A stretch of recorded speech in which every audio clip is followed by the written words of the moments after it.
Pretties, it's Angela, and today's video is going to be our monthly Birthstone Jewelry Collaboration Challenge for 2022 for the month of June.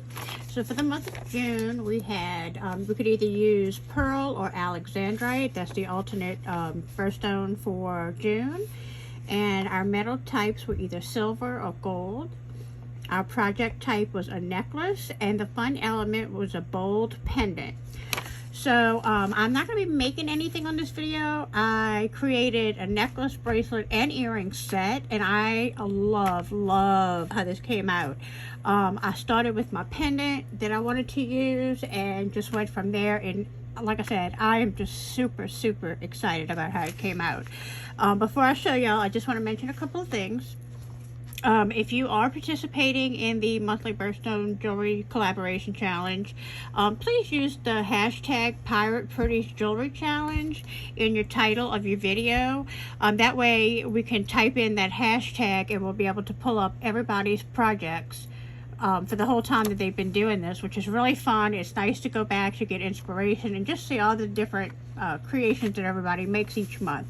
I also have a Facebook group, and that Facebook group will be in the description box below. It's in every video description box, so you should be able to find it.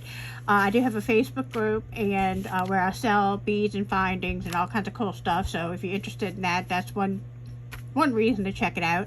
But another reason is each month, if you're not on YouTube and you don't share a video but you want to share a picture of what you create doing the challenge, I have an album, and I post what I made each month, and under that in the comments you can post your pictures, and I absolutely love seeing everybody's pictures.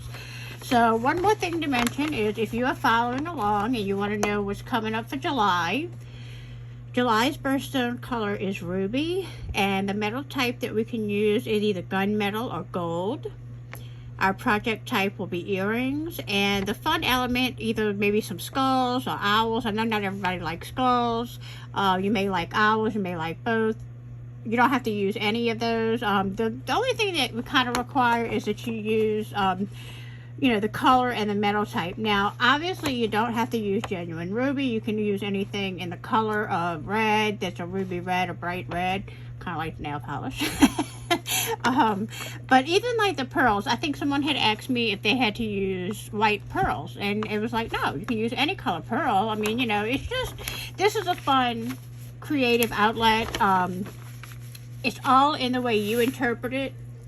It's nothing, no strict rules, you know. It's just to keep it fun and creative and just to share. So that's what we're doing today is the pearl. July will be ruby. And if you want to pause that, take a screenshot. There we go. There you can kind of see July, August, and September. And the rest of the month, I mean the rest of the year actually, if you want to screenshot that and start participating now. Even if you haven't done the first half, but you want to do the second half. You're not required to do every month, just when you can, and we like to see everybody's creations. Okay, with that being said, let me go ahead and show you what I made. I'm so excited, I tell y'all that. I'm so excited how this came out.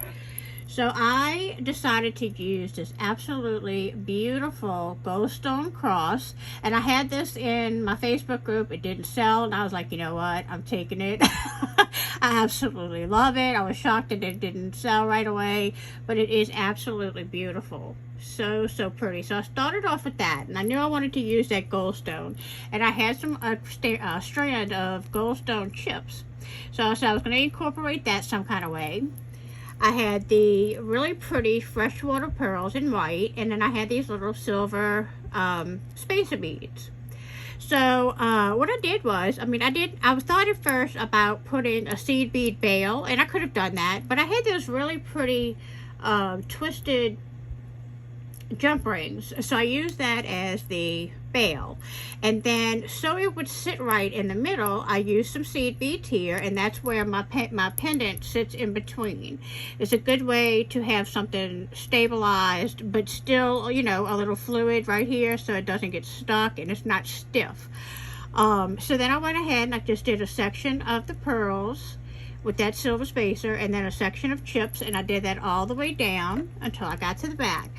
The reason I use seed beads back here, this is another good little tip, is to use seed beads because if you have, especially if you have a toggle clasp. Now I didn't have a toggle clasp, I have a lobster claw clasp, and so I really could have went all the way with the beads, but I do like that this is in the back, it finishes it off, and like I said, it kind of gave it a little purpose of having some seeds here and some seeds at the end. So I did do that. Like I said, if you have a toggle clasp, this is a really good idea to do that, because when you go to pull your bar through, sometimes if you have chunky beads, it gets stuck and it's not the easiest to go through. So every now and then you'll see me, especially like I said, when I use the toggle clasp, I will do this at the end with the seed beads. Now I could have put seed beads in between these little chips, but I just wanted more of the goldstone and the pearls to show and be kind of the focal. So that is the necklace. Let me go ahead and mix a little heart with that. And so just so you can see everything. Then I said, let me make a bracelet. And I made a double strand bracelet. Again, I finished it with some little seeds at the end. Now this one is, I always make, when I do, and I'll tell you why I do this. When I do a double strand bracelet, I always make one strand just slightly, not a whole lot longer, but just slightly a little bit longer, because I put that longer strand to the back where my wrist is a little bit thicker, we'll say. You know, everybody's wrist obviously gets, you know, larger as it goes up. So that just gives me, actually it lays really nice. When it's clasped, it's the same length and it fits perfectly. So that's another little tip that I did, a little thing that I do, and I find that it helps with the length of the bracelet. Now I made both of the strands just a little bit different. As you can see, I did the same exact pattern as the necklace on this strand. This strand, I put the silver in between the chips and the little seed bead on either side of the pearl. And I just love the double strand box clasp. It's a really pretty filigree clasp. And so that was the double stranded bracelet.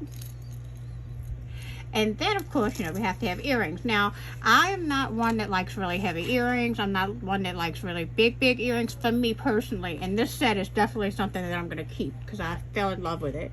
So I just went ahead and did a couple of chips on the top and the bottom, and a little segment of the pearls and the silver spacer beads. Put them on some French hook. And that is my pair of earrings. And then, like, again, I feel like when you make a whole set, and you have something big and bold on your neck, you don't really need a huge earring to compete with your necklace. That's just my opinion.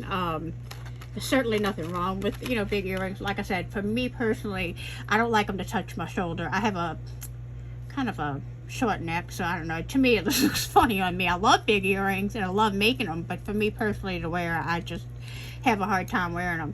Let me know in the comments below, do you like to wear really long earrings? I have long hair, so I probably would be better if I wore long earrings because you'd be able to see them, but I don't know, I just don't care for them myself. I love them, I love how they look, and I love when other people wear them, and I'm always like, okay, I'm gonna buy me some big earrings, and I'll put them on me, and I'm like, they don't look right. So yeah, but let me know what you think about this set. And I hope that you enjoyed these pieces. I hope that you're following along, and if you are following along, I hope that you're enjoying the challenge. I think it's a lot of fun. Like I said, I love when people post in the group their pictures and share, because then I have them there and I can go back for inspiration and look through them, and it's just fun. I like it when everybody shares their stuff. So like I said, I know this was a short video, guys. I have been having a lot going on, just like everybody else, but when I started making the necklace, I was going to film it, and then I was like, well, it's really, it is a very basic stringing technique, so I figured y'all probably didn't want to see me string the necklace that way. And then I said, well, I'm going to go ahead and make a couple other pieces. I'm going to make a full set, because like I said, I'm keeping this one for me. I love this. And so I figured I'd go ahead and complete the set, share it with you, kind of tell you what I did and why I did the seeds, and why I did the one strand just slightly longer, and just kind of explain my method to my madness. So anyway, I will go ahead and say goodbye for now. And like I said, make sure you use that Pirate Pretty Jewelry Challenge hashtag so that we can find all of your amazing creations and videos. And until the next time, guys, bye.